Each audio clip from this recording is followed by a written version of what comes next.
anuhin natin sila mga kalisan. Buhusan natin ng tubig yung ating mga pelisitas. Kasi sobrang init talaga ngayong araw na ulit-ulit. Grabe. Ayan, dito ka.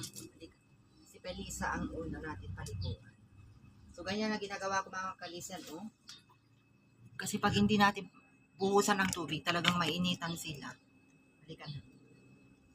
Basta dahan-dahan lang naman. Hindi naman sila matatakot eh.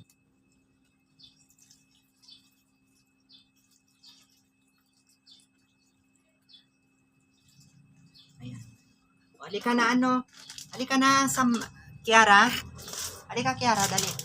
Dito ka. Itong si Kiara, hindi naman siya ano, kaso nabibigla kasi siya. Pero pag nabuhusan na natin ng tubig, hindi na siya ano. Gustong-gusto naman na niya. Basta dahan-dahan lang, mga kalisan. Masasanay din sila yan. Tapos ganyan, himas-himasin lang natin na ganyan. Para lang maibsan yung init ng kanilang katawan.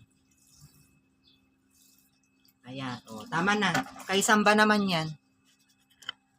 Halika na, ano, Samba? Ikaw naman, Samba. Halika na, dali. Aray ko. Halika, Samba, dali.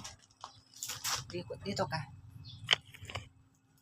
Si Samba, ito, talagang inaabangan ni Samba eh. Gustong-gusto ni Samba yung nabubuhusan ng tubig. Ayan. Ano yung kinakain mo, Samba?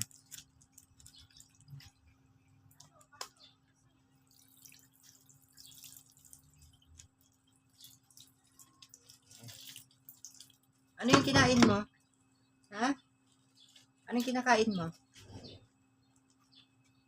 O, sige na. O, di-press ko na sila. Ito, ano. Ang alam niya, mayroon pa akong ibubuhos. O, sige, babay na.